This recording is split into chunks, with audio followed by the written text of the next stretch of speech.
Welcome to Stoner Watch, and this is my next installment on my retro rewatch series. And today we're revisiting the 1985 classic Real Genius. And if you haven't already, please smash the subscribe button and click on that bell so you can notify future videos. And be sure to give this video a thumbs up. And yes, I recently sat down and rewatched the 1985 classic Real Genius, starring Val Kilmer. And I have to say, I loved this movie when I was a kid, and you know what? I still love this movie now. I thought this movie still landed almost just like it did when I was a kid. Almost. And because, let's be honest, this movie is a product of the 80s. Some of the jokes were outdated. But again, this movie is 36 years old. So you can't be totally shocked by that, right? I mean, it was so damn weird seeing people with stacks of books when they're walking from their classes or when they're supposed to be studying for their exams in college, and there was like no laptops anywhere. And when you did see a computer, it just looked so damn old. Now, granted, this was 36 years ago, so it just shows you how far technology has come in 36 years.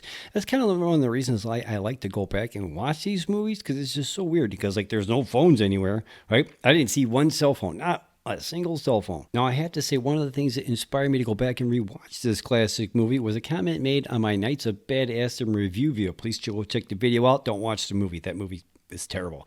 Anyway, in the comment, there was a comparison made between that movie and Real Genius. And they said they were kind of like the same thing. I'm like, whoa, don't even go there. Because as far as I'm concerned, Real Genius is one of Val Kilmer's classic movies from back in the day, especially since it was only his second film. And he'd go to star in movies like Top Gun, Willow, The Doors, The Ghost in the Darkness, just to name a few, man. I mean, I could not believe that somebody would actually compare that that movie was nowhere near Real Genius. Nowhere.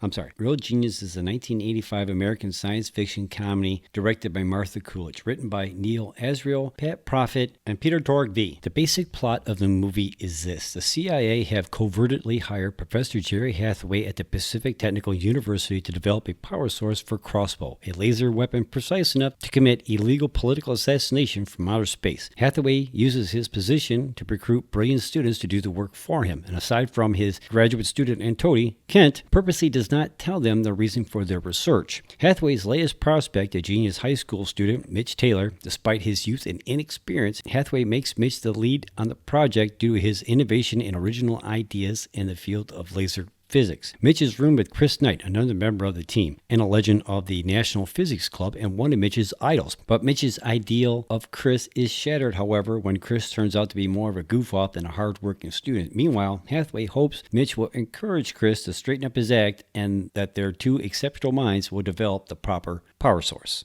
Starring in this movie, we have Val Kilmer, Gabe Jarrett, Michelle Merrillrink, and William Atherton, just to name a few. Now, currently, Real Genius is sitting with a Rotten Tomatoes score of 74%. Its last top critic review was March of 2021. Now, over on the audience side, we're sitting with a score of 83%. Its last audience review, other than my video right now, was September of 2020. Now, with a budget of $8 million, its total box office was $13 million. Now, I kind of remember that was considered to be a hit back in the day, even though he didn't make a whole lot of money. But he went on to be in movies like Top Gun, The Doors, and let's not forget his Batman Forever movie. Wasn't that good of a movie. It did make a whole lot of money, right? I mean, and he was a better Batman than George Clooney. I'm sorry. That's just my opinion. I could be wrong. Now, I do consider myself to be a big Val Kilmer fan, but the last movie I actually saw him in was 2000's Red Planet. And I did watch that failed Knight Rider reboot series back in 2008 to 2009, where he was a voice for Kit. Now, I forgot all about that show until I was doing research for this video, and I saw that. I'm like, oh yeah, I remember that show. It wasn't really all that good, but it was cool to actually see he was in there. And like looking at the filmography, he did a lot of movies from like 2000 to like up until recently. So maybe I'll have to go back and rewatch those movies. They do fit the criteria of this video series. So don't be shocked if you actually see one of those movies pop up in this video series. So I also recently did watch his documentary Val over on Amazon Prime. Now that was like 2 hours long, and it was kind of hard to get through at some points because you really couldn't understand what he was saying. And most of the documentary is narrated by his son, which was pretty damn cool. And it's worth the watch, but at some points it's kind of hard to get through because you're like, oh man, I can't really understand what he's saying. But it was interesting to see nonetheless. And he's also supposed to appear in that Top Gun Maverick movie coming out here pretty soon as Admiral Tom Krasinski.